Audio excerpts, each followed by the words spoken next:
East Mantam no emo na Green Ghana Day won so di one day no say di obi adi no na mom won botaye pa ye si wani so ene say won mu dua yi na efra hwohwo e ma won mu so e be sha kwansra enuama hodo a won mu e wo Bono East Mantam no munti won mu ha wani enuano de be 150,000 de won dua de course wo hobi ene mu nsam Adom TV etwaso Bono Mantam Kasee Kwasi Adujan ene president ya woda regional house of chiefs ano pemampem ya okabrese otoso enum ene service commanders ekoka forestry commission ene Ghana tourism authority homa wo mukoduedua e wo Bono manso neutral pool force sebe yebetimi abo enema atwa omanfo ho ahia eho ban na akwansra be ye wo honum no so ehonum ayefe omanfo bi no yeye ena asai ensase ene kwaya wodo e wo oman Ghana mu Enya sadia ankamantemi mu akwansra bia bebre wo hono mu a enipa betimi afra chiche ne bencheye apu akwakwhwe mantem no musuafo Kasee Adujan edito nananom ene omanfo enim se emiamia wodo a obetimi ede aye akwansra bia no wonhwe no mo ho ban bedo mase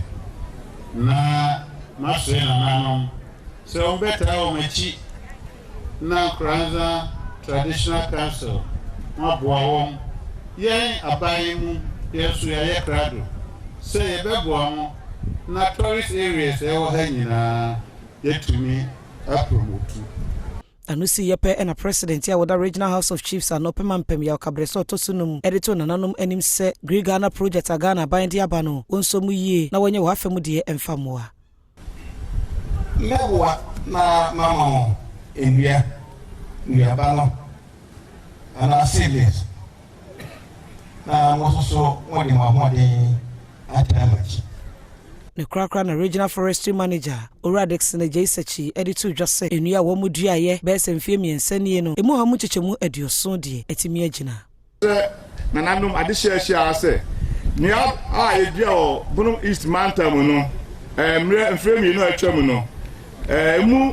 70% and above ayeyi pa nanso ediaso de kese so abeto yen so se o se ye nyina e kabom na de ye dua afina atwam no ye bo ho ban yie efiri da hyehye ne no ma basa ho a ema entimi nyini yie na emo ama ye kwa ye no emfa no